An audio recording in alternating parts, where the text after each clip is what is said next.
Chapitre 8. Les portes du Nouveau Monde. Bien tranquilles chez eux, nos amis peuvent se réjouir, car nous approchons du but, et nous avons pu vérifier les affirmations du professeur Challenger, en tout cas jusqu'à un certain point. Il est vrai que nous n'avons pas encore gravi le plateau, mais il se dresse devant nos yeux, et même le professeur Summerlee s'est quelque peu assagi. Non pas qu'il irait admettre un seul instant que son adversaire pût avoir raison, mais le flot de ses objections incessantes s'était tari, et la plupart du temps il se contentait d'observer en silence. Je dois néanmoins reprendre mon récit là où je l'ai laissé. Nous renvoyons chez lui l'un de nos Indiens qui est blessé, et je lui confie cette lettre, mais je doute fort qu'elle parvienne un jour à destination. La dernière fois que j'ai écrit, nous allions quitter le village indien où l'Esmeralda nous avait débarqué. Je dois commencer mon compte-rendu par des mauvaises nouvelles, car le premier conflit relationnel grave, je ne parle pas des chamailleries incessantes des professeurs, s'est produit ce soir, et il a failli tourner à la tragédie. J'ai déjà parlé de notre métis anglophone, Gomez, un bon travailleur et un gars plein de bonne volonté, mais sans doute atteint d'une curiosité maladive, ce qui est assez courant chez ces hommes-là. Apparemment, il s'était caché derrière la case où nous discutions de nos plans, mais Zambo, notre colosse noir, fidèle comme un chien et enclin à la haine des métis comme beaucoup de ses semblables, attrapa Gomez et le traîna jusqu'à nous. Alors, Gomez dégaina son couteau, et sans la force herculéenne de son ravisseur qui le désarma d'une seule main, il l'aurait certainement poignardé. L'affaire se termina par des blâmes, les adversaires furent contraints de se serrer la main, et l'on est en droit d'espérer que tout ira bien. Quant aux querelles des deux savants, elles sont constantes et acharnées. Il faut dire que Challenger a l'art de provoquer, mais Summerlee n'a pas sa langue dans sa poche, ce qui ne fait qu'empirer les choses. L'autre soir, Challenger disait qu'il n'aimait pas marcher sur les bords de la Tamise et regarder en amont du fleuve, car c'était toujours affligeant de contempler son destin. Il est persuadé, bien sûr, qu'il finira enterré à l'abbaye de Westminster. Ce sur quoi Summerlee est intervenu pour ajouter, avec un sourire acide, qu'il croyait que la prison de Millbank avait été démolie.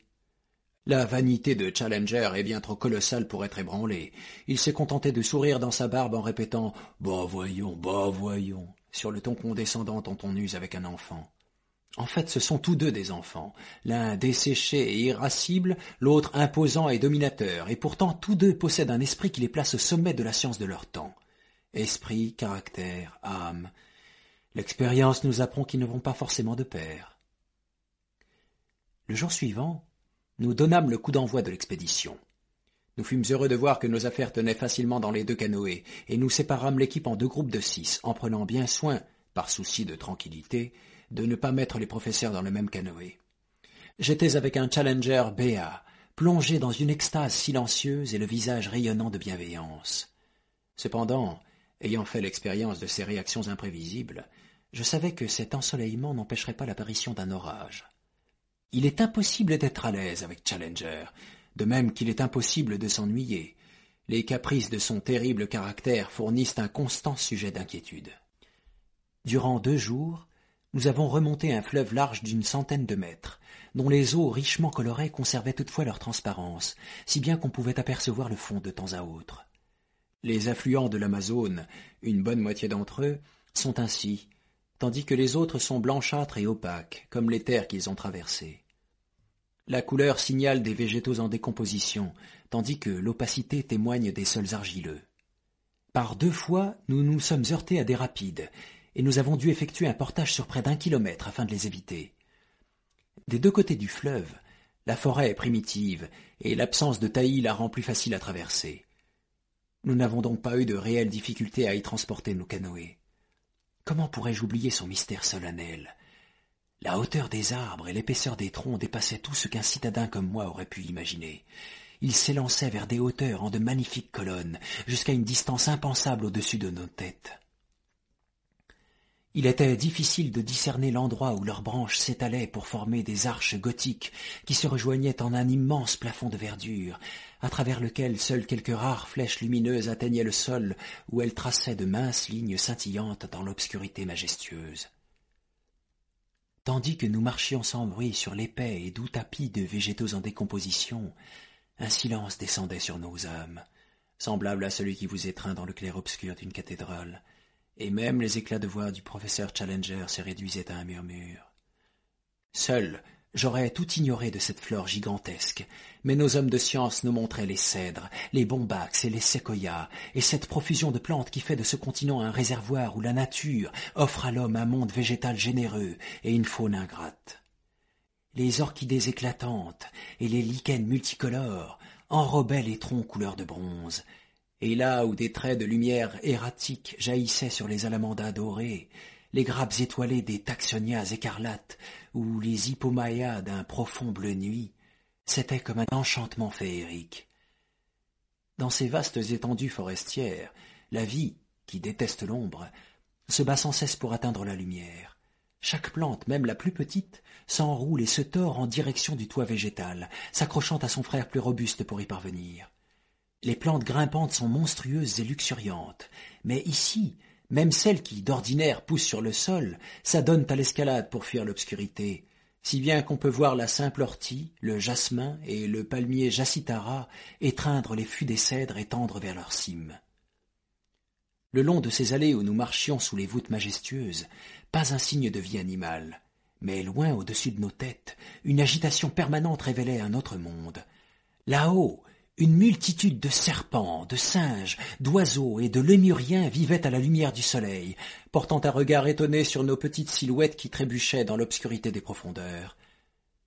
À l'aube et au crépuscule, les singes hurleurs entamaient leur concert, et les jacassements stridents des perroquets retentissaient de toutes parts. Mais durant les heures chaudes de la journée, on n'entendait plus que le bourdonnement des insectes, pareil au va-et-vient d'une vague lointaine, tandis que ce décor d'arbres prodigieux, d'une immobilité totale, s'estompait dans la nuit qui nous cernait. Une fois, une créature bancale et vacillante, un fourmilier ou peut-être un ours, déambula maladroitement avant de disparaître au milieu des ombres. C'est la seule vie terrestre que j'ai pu voir dans cette immense forêt amazonienne. Et pourtant, des signes trahissaient la présence d'êtres humains, pas très loin de nous, dans quelque recoin mystérieux. Cela faisait 3 jours que nous avancions lorsque résonna un battement étrange, profond, rythmique et solennel, qui se rapprochait et s'éloignait par à-coups dans l'air matinal. Les 2 embarcations naviguaient à quelques mètres l'une de l'autre quand nous l'entendîmes pour la première fois. Nos Indiens se métamorphosèrent en statues de bronze, un masque de terreur plaqué sur le visage. « Qu'est-ce que c'est » demandai-je. « Des tambours, » répondit tranquillement Lord John. « Des tambours de guerre. Je les ai déjà entendus. »« Oui, monsieur, les tambours de guerre, » dit Gomez, le métis. « Les Indiens bravos. Ils sont féroces, pas comme les Mansos. Ils nous surveillent tout le long du chemin. Ils nous tueront, s'ils le peuvent. »« Comment peuvent-ils nous voir » dis-je, en scrutant l'obscurité immobile de la forêt. Le métis eut un haussement de ses larges épaules. Les Indiens savent, ils connaissent des choses, ils nous regardent, les tambours parlent, ils nous tueront s'ils le peuvent. Cet après-midi-là, le mardi 18 août, d'après mon agenda, les battements de 6 ou 7 tambours nous parvenaient d'endroits différents. Parfois, leur rythme s'accélérait, puis ralentissait, et l'on aurait dit qu'il s'agissait bien de questions et de réponses. L'un tout à l'est se lançait dans un staccato frénétique, suivi peu après par un roulement profond qui venait du nord. C'était une rude épreuve pour les nerfs d'entendre ce grondement menaçant qui semblait reproduire les paroles exactes du métis, répétées sans fin. « Nous vous tuerons si nous le pouvons, nous vous tuerons si nous le pouvons. » Rien ne bougeait dans la forêt silencieuse. La sérénité et le calme apaisant de la nature imprégnaient le sombre rideau de végétation, au-delà duquel nous parvenait cet unique message de nos frères humains.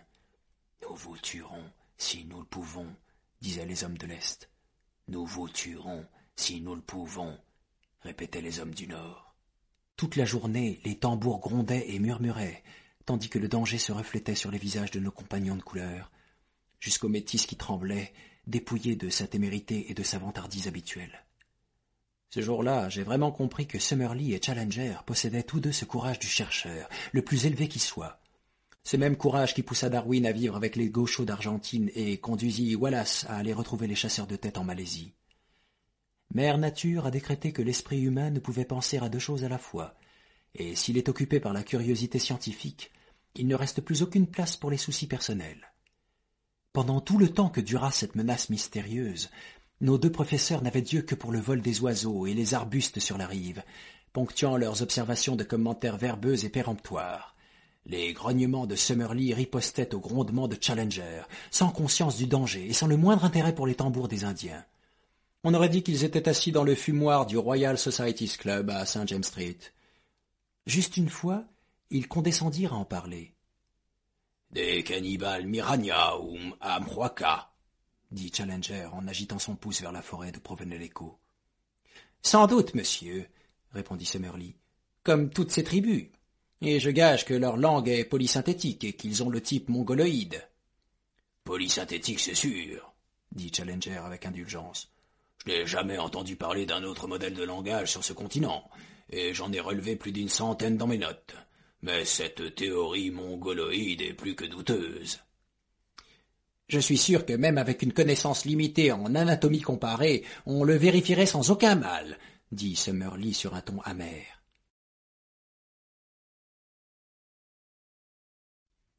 Challenger redressa son menton agressif, la barbe en avant, le chapeau en arrière.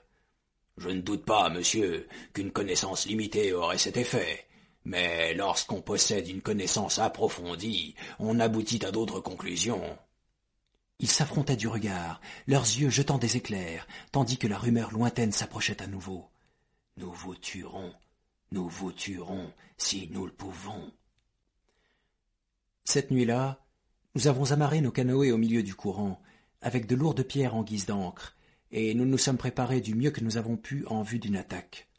Cependant, il ne s'est rien passé, et à l'aube, nous avons repris notre chemin, tandis que les battements des tambours s'effaçaient derrière nous. Vers 3 heures de l'après-midi, nous sommes arrivés aux rapides, longs de près de 2 kilomètres. Ces mêmes rapides où le professeur Challenger avait subi un désastre au cours de son premier voyage. J'avoue que leur spectacle me mit du baume au cœur, car c'était la première confirmation, aussi faible soit-elle, de la véracité de son récit. Les Indiens transportèrent tout d'abord nos canoës, puis nos provisions, à travers les broussailles qui étaient très épaisses à cet endroit, tandis que nous, les 4 blancs, nous marchions avec nos fusils en bandoulière pour les encadrer et les protéger du danger qui aurait pu venir de la forêt. Avant le soir, nous avions franchi la zone des rapides, et poursuivi sur près de 15 kilomètres au-delà. Puis nous avons jeté l'ancre pour la nuit. Je fis le calcul qu'arrivés à ce point, nous avions remonté l'affluence sur plus de 150 kilomètres après le fleuve. Au matin du jour suivant, ce fut le grand départ. Depuis l'aube, le professeur Challenger paraissait sur le qui-vive. Il scrutait constamment les 2 rives du fleuve. Tout à coup, il poussa un cri de satisfaction et désigna du doigt un arbre tordu qui surplombait le cours d'eau. « Qu'est-ce que vous dites de ça ?» fit-il. « C'est sûrement un palmier Assaï, » dit Summerlee. « Exactement. C'est un palmier Assaï que j'ai pris comme repère. Le passage secret est à 1 kilomètre de l'autre côté du fleuve. Il n'y a même pas une trouée entre les arbres. Ce qui est extraordinaire, mais aussi étrange.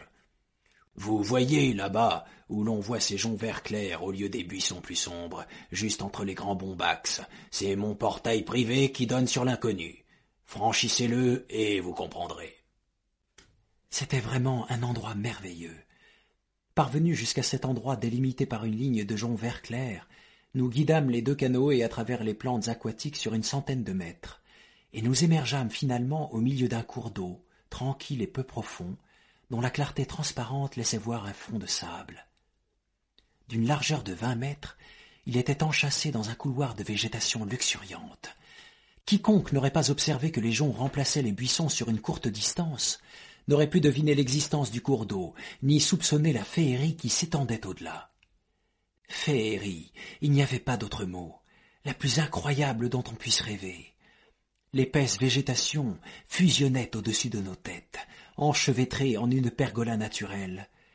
Et dans ce tunnel de verdure, nimbé d'une lumière crépusculaire aux reflets d'or, coulait la rivière translucide où des couleurs étranges scintillaient sous les rayons de soleil qui s'étaient frayé un passage à travers les feuillages. Limpide comme le cristal, aussi lisse qu'un miroir, teintée de vert émeraude, elle se déployait devant nous sous son arche de verdure, tandis que nos pagaies brisaient sa surface en des milliers de rides chatoyantes. C'était la route qui menait au pays des rêves. Plus le moindre signe de la présence des Indiens, mais la faune était plus riche, et l'on aurait pu croire que les animaux étaient apprivoisés, comme s'ils n'avaient jamais croisé la route d'un chasseur. Des petits singes couverts d'un duvet de velours noir, avec des dents d'un blanc étincelant et des yeux luisants de moquerie, se lancèrent dans une discussion animée à notre passage. Avec un floc sourd, un caïman signala sa présence en plongeant depuis la rive. À un moment, un tapir, sombre et disgracieux, nous observa à travers un buisson, puis il s'éloigna d'un pas lourd à travers la forêt. Une autre fois, la forme sinueuse d'un jaguar s'élança entre les broussailles, tandis que ses yeux lançaient des éclairs verts par-dessus le pelage fauve de ses épaules. Les oiseaux pullulaient, surtout les échassiers, cigognes, ibis, hérons, se réunissaient par petits groupes colorés de bleu, d'écarlate et de blanc, sur des troncs d'arbres échoués au bord de la rivière, tandis que, sous la surface, l'eau cristalline foisonnait de poissons, de toutes les variétés et de toutes les couleurs. Durant 3 jours, nous avons progressé dans ce tunnel de pâle lumière verte. Aussi loin que portait le regard, il était difficile de distinguer l'eau verte de la voûte du feuillage. Pas le moindre signe de vie humaine ne troublait la sérénité de cet étrange chemin navigable. Ici, pas d'Indiens, trop peur, Kurupuri, dit Gomez. Kurupuri est l'esprit de la forêt, expliqua Lord John. C'est le nom qu'il donne aux démons. Les pauvres bougres sont persuadés qu'il y a quelque chose de terrible dans cette direction, si bien qu'ils évitent d'aller par là. Au bout de 3 jours, il devint clair que nous ne pourrions continuer notre voyage en canoë, car la profondeur du cours d'eau se réduisait constamment. Par 2 fois, nous touchâmes le fond. Pour finir, nous dûmes tirer les embarcations au milieu des buissons, et nous passâmes la nuit au bord de la rivière. Le matin, Lord John et moi-même avons marché à travers la forêt pendant plusieurs kilomètres en suivant le cours d'eau, mais comme sa profondeur diminuait sans cesse, il nous fallut rebrousser chemin pour rendre compte de ce que le professeur Challenger suspectait déjà, à savoir que nous avions navigué avec les canoës aussi loin que possible. Par conséquent, nous les avons tirés un peu plus loin et dissimulés dans les broussailles, en prenant soin de marquer un arbre avec une hache, de façon à pouvoir les retrouver. Puis nous avons fait la distribution des fardeaux, les fusils, les munitions, la nourriture, une tente, les couvertures et le reste, après quoi, chargeant nos paquetages sur nos épaules, nous avons entamé la partie la plus dure de notre voyage. Une querelle de mauvais goût entre nos 2 savants susceptibles marqua le début de cette nouvelle étape.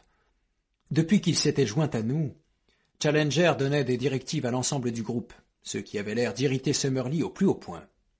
Et là, alors qu'il assignait une tâche à son collègue professeur, cela concernait le transport d'un baromètre anéroïde, la coupe déborda. « Pourrais-je savoir, monsieur, demanda Summerlee avec un calme perfide, ce qui vous autorise à donner ces ordres ?» Hérissé, Challenger le fusilla du regard. « Ce qui m'y autorise, professeur Summerlee, c'est que je suis le chef de cette expédition. »« Je suis au regret de vous dire, monsieur, que je ne vous reconnais nullement ce titre. »« Vraiment ?» Challenger s'inclina exagérément en signe d'ironie. « Dans ce cas, peut-être me ferez-vous le plaisir de me dire précisément ce que je fais ici. »« Oui, monsieur.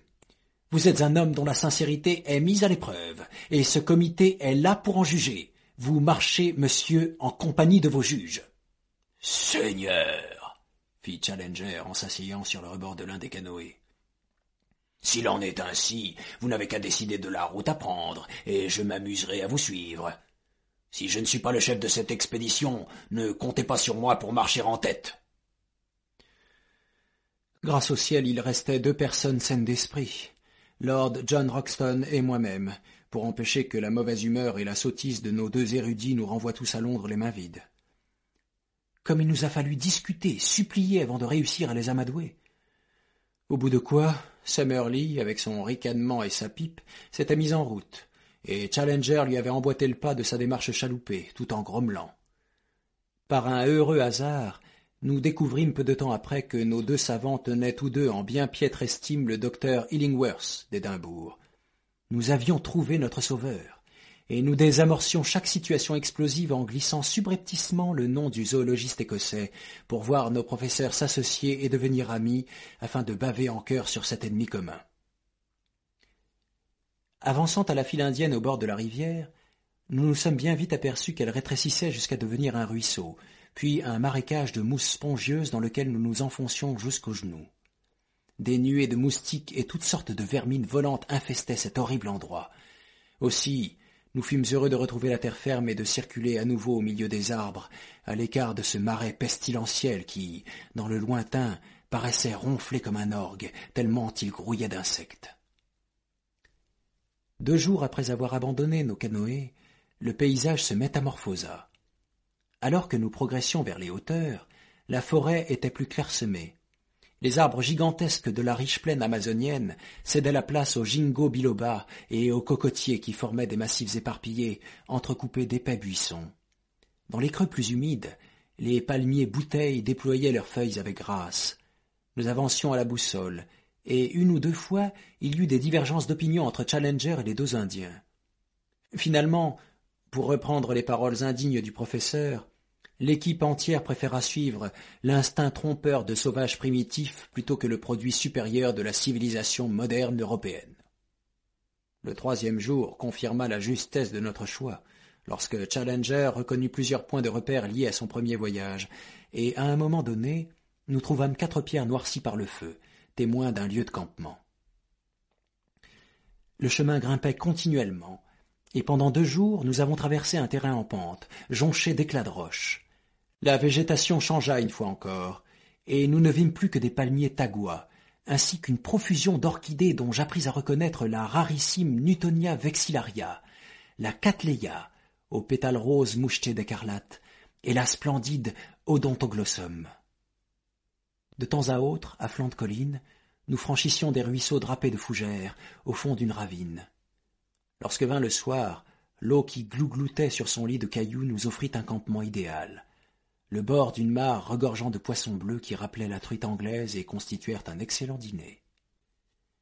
Le 9e jour après avoir abandonné les canoës, ayant parcouru, d'après mon calcul, près de 200 kilomètres, nous finîmes par émerger des arbres dont la taille se réduisit à de simples arbustes. Ils firent bientôt place à une étendue de bambous qui poussait si serré que seules les machettes et les serpes des Indiens permettaient de s'y frayer un passage. Franchir cet obstacle nous prit toute une journée, de 7 heures le matin à 8 heures le soir, en faisant seulement 2 pauses d'1 heure. On ne pouvait rien imaginer de plus monotone ni de plus fatigant, car même lorsqu'un passage avait été dégagé, je n'arrivais pas à voir au-delà de 10 ou 12 mètres, et souvent je n'avais que la veste de coton de Lord John devant moi et 2 palissades jaunes de chaque côté. Depuis le haut descendait un mince ray de soleil, affûté comme une lame, et 5 mètres au-dessus de nos têtes, on voyait l'extrémité des plantes osciller dans le ciel bleu. Je ne sais pas quelle créature pouvait vivre au sein d'une végétation aussi dense, mais plusieurs fois, à une distance proche, nous entendîmes le lourd plongeon d'un animal de grande taille. Lord John estima qu'il s'agissait de bovins sauvages. Alors que la nuit tombait, nous franchîmes la lisière des bambous. Aussitôt nous installâmes le campement, épuisés par cette journée interminable. Tôt le matin, nous étions debout pour nous rendre compte qu'une fois de plus le paysage avait changé. Derrière nous se dressait la muraille de bambous, aussi clairement délimitée que le bord d'un fleuve. Devant nous s'étendait une large plaine, parsemée de fougères arborescentes, dont le terrain en pente douce se terminait par une crête arrondie qui évoquait la forme d'une baleine. Nous y parvînmes aux alentours de midi, pour seulement découvrir la présence d'une petite vallée, dont le versant opposé conduisait une fois de plus à l'horizon arrondi d'une faible colline. Alors que nous franchissions la première de ces collines, il se produisit un incident qui n'était peut-être pas totalement anodin. Le professeur Challenger, qui marchait en tête avec les 2 Indiens, s'arrêta brutalement et se mit à faire de grands gestes vers la droite. De fait, nous aperçûmes, à une distance de près d'1 kilomètre, une sorte d'énorme oiseau gris qui prenait son envol dans un lent battement d'ailes. Il volait très bas et en ligne droite, si bien qu'il disparut derrière les fougères.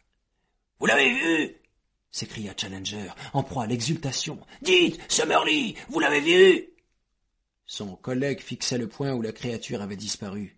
« Que prétendez-vous que ce soit » demanda-t-il. « Selon toute vraisemblance, un ptérodactyle » Summerlee laissa échapper un rire moqueur. « Un ptérodébile » fit-il. « C'était une cigogne, pour peu qu'il en existe encore. » Challenger était trop furieux pour pouvoir articuler un mot.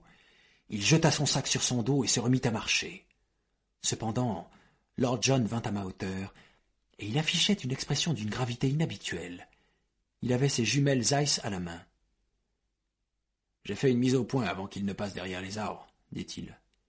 Je ne me risquerai pas à dire ce que c'était, mais je suis prêt à parier ma réputation de sportif que, de toute ma vie, je n'ai jamais rencontré un oiseau pareil. » L'affaire n'alla pas plus loin. Étions-nous vraiment arrivés aux frontières de l'inconnu, aux portes de ce monde nouveau dont parlait le chef de notre expédition? Je vous relate cet incident tel qu'il s'est produit, et vous en savez à présent autant que moi. À part ce cas isolé, nous n'avons rien vu d'autre qu'on puisse qualifier d'extraordinaire. Et maintenant, cher lecteur, si quelqu'un me lit un jour, vous qui avez remonté avec moi le grand fleuve, traversé l'écran de jonc, navigué dans le tunnel de verdure, gravi la longue pente de palmiers, taillé votre chemin au milieu des bambous et arpenté la plaine de fougères arborescentes, sachez que nous touchons à destination. Lorsque nous avons franchi la seconde crête, nous avons aperçu une plaine recouverte de palmiers, et juste derrière, la paroi de roche rouge que j'avais vue sur le dessin. Au moment où j'écris ces mots, elle est là, devant moi, et le doute n'est pas permis, c'est bien le même endroit. Plus d'une dizaine de kilomètres séparent la paroi de notre campement. Elle est incurvée, si bien que je n'en vois pas la fin. Challenger se pavane comme un paon qui aurait remporté un prix de beauté. Summerlee est silencieux, mais toujours sceptique. Demain devrait mettre un terme à quelques incertitudes. Cependant, comme José insiste pour rebrousser chemin, car il s'est ouvert le bras avec une pointe de bambou, j'en profite pour lui confier cette lettre en espérant qu'elle parvienne à son destinataire. Je continuerai mon récit autant que les circonstances le permettent. J'ai ajouté une carte approximative à ce compte-rendu, ce qui en facilitera la lecture.